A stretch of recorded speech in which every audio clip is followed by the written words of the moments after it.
എടി മാവേ, നിനക്കാരടി മാവെന്ന് പേരിട്ടത്?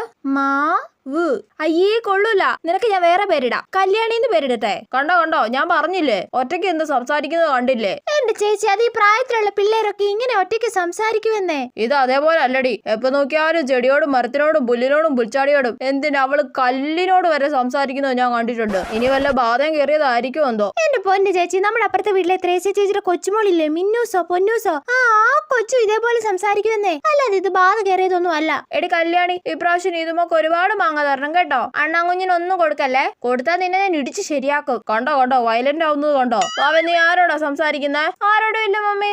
എന്താ ഇങ്ങ് വന്നേ? എടി കല്യാണി, പറഞ്ഞത് മറക്കണ്ട കേട്ടോ. മാങ്ങ തന്നില്ലെങ്കിൽ ഇടിച്ച് ശരിയാക്കും ഞാൻ.